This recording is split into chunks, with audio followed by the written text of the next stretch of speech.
यह कहानी है एक धूर्त और कठोर राजा की। हाल ही में राजा उदय सिंह ने रामगढ़ से युद्ध जीता था। युद्ध में उसने रामगढ़ के राजा को बेदर्दी से मार डाला और उसके शव को चीलों और जानवरों के लिए छोड़ दिया। रामगढ़ का महल, राज्य और उसकी बेहद खूबसूरत रानी, सब पर उदय सिंह ने अपना कब्जा कर लिया। अब राजा उदय सिंह, उसकी रानी और पुत्र तीनों रामगढ़ के किले में रहने आ गए थे। राजा की खुशी का ठिकाना नहीं था, क्योंकि उसने न केवल एक राज्य जीता था बल्कि एक रूपवती रानी भी पाली थी। राजा ने आदेश दिया कि जिस कक्ष में रामगढ़ की रानी रहती है वह अब उसी में रहेगी और हम भी वहीं रहेंगे, उसी के साथ। यह बात बड़ी रानी को बिल्कुल अच्छी नहीं लगी, लेकिन राजा के जिद के आगे कोई कुछ नहीं कर सका। राजा नहा धोकर इत्र लगाकर रामगढ़ की रानी के कक्ष में गया। वहां बैठी रानी की सुंदरता देखते ही बनती थी, गोरा रंग, लंबे बाल और आकर्षक रूप। धूर्त राजा उसे देखते ही मोहित हो गया और उसी रात वहीं ठहर गया। सुबह जब राजा सभा में आया तो उसका मन कहीं और ही भटक रहा था। वह अब बस रामगढ़ की रानी के ख्यालों में खोया रहने लगा। धीरे धीरे वह अधिकतर समय उसी कमरे में बिताने लगा। अब न वह अपनी पहली रानी से बात करता, न ही अपने पुत्र से।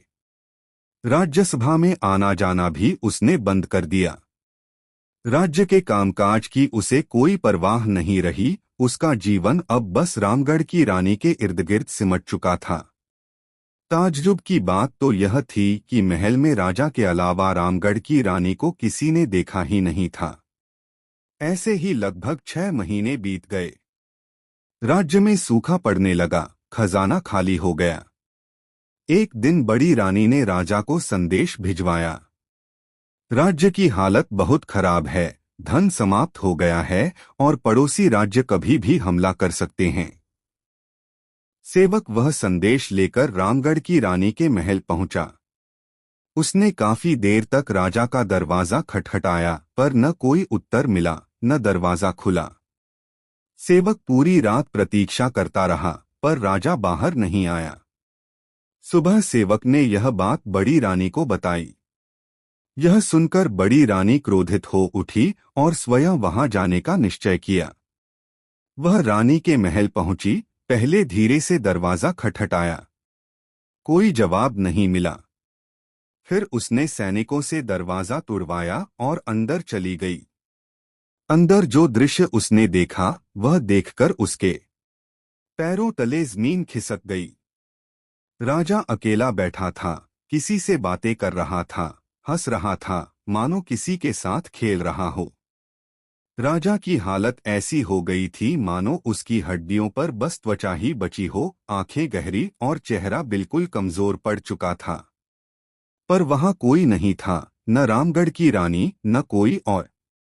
बड़ी रानी तुरंत वहां से निकल आई और महल की पुरानी सेविकाओं और नौकरानियों से पूछताछ की।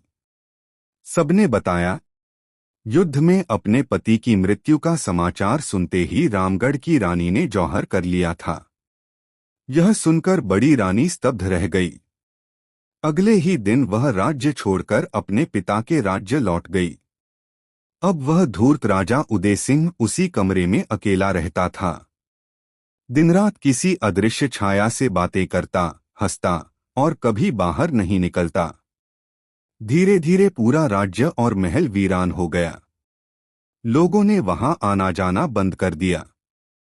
रात के सन्नाटे में बस एक ही आवाज सुनाई देती, राजा उदय सिंह और रामगढ़ की रानी की हंसी और बातचीत की, जैसे दोनों अब भी उस कमरे में साथ हों, हमेशा के लिए।